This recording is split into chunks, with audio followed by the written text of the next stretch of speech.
حضرت علی رضی اللہ تعالی عنہ نے فرمایا، انسان کا اپنے نفس پر مغرور ہونا عقل کی کمزوری کی دلیل ہے۔ جب کسی کو کسی سے رشتہ ختم کرنا ہو تو وہ سب سے پہلے اپنی زبان کی مٹھاس کو ختم کرتا ہے۔ ہمیشہ سچ بولو تاکہ تمہیں کبھی قسم کھانے کی ضرورت نہ پڑے۔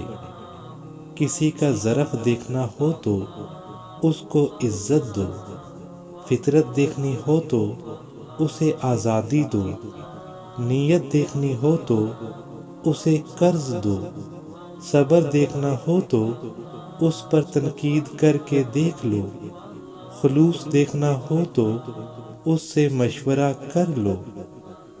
سفارش کے ذریعے سے اپنے مومن بھائی کے ساتھ نیکی اور بھلائی کر سکتے ہو۔ حضرت علی سے پوچھا گیا، انسان برا کب بنتا ہے؟ فرمایا، جب وہ اپنے آپ کو دوسروں سے اچھا سمجھنے لگے۔ مجھے مایوس ہونے والے شخص پر تعجب ہوتا ہے جبکہ اس کے پاس استغفار کی قوت موجود ہے۔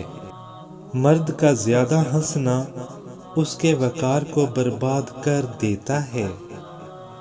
انسان کی اچھی سوچ پر وہ انعام ملتا ہے جو اسے اچھے اعمال پر بھی نہیں ملتا، کیونکہ سوچ میں دکھاوا نہیں ہوتا۔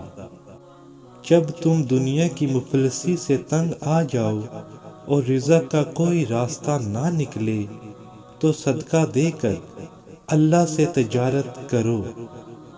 صرف دو لوگ مقدر والے ہوتے ہیں، ایک وہ جنہیں وفادار دوست ملتا ہے اور دوسرا جس کے ساتھ ماں کی دعائیں ہوتی ہیں۔ جتنی بھی بڑی مشکل اور امتحان کیوں نہ ہو، گھر سے نکلتے وقت ایک روٹی کا نوالہ نمک کے ساتھ کھا کے نکلو۔ ایسا ممکن ہی نہیں کہ گھر مایوس ہو کر لوٹو۔ جس نے تمہارے ساتھ برائی کی ہو اس کے ساتھ احسان کر کے اسے بدلہ دے دو، کیونکہ احسان بد زبانوں کی زبان بند کرتا ہے۔ رشتوں کو مضبوط رکھنے کے دو راز ہیں، جب آپ غلط ہوں تو غلطی تسلیم کر لیں، اور جب آپ صحیح ہوں تو صرف خاموشی اختیار کریں۔ انسان کی اصل موت تب ہوتی ہے جب وہ کسی کے دل سے نکلتا ہے۔ انسان کی تمام پریشانیاں دو باتوں کی وجہ سے ہیں، تقدیر سے زیادہ چاہتا ہے، وقت سے پہلے چاہتا ہے۔ اس انسان کا رزق کبھی نہیں بڑھ سکتا جس میں یہ دو عادات ہوں: ناشکری، زنا کرنا۔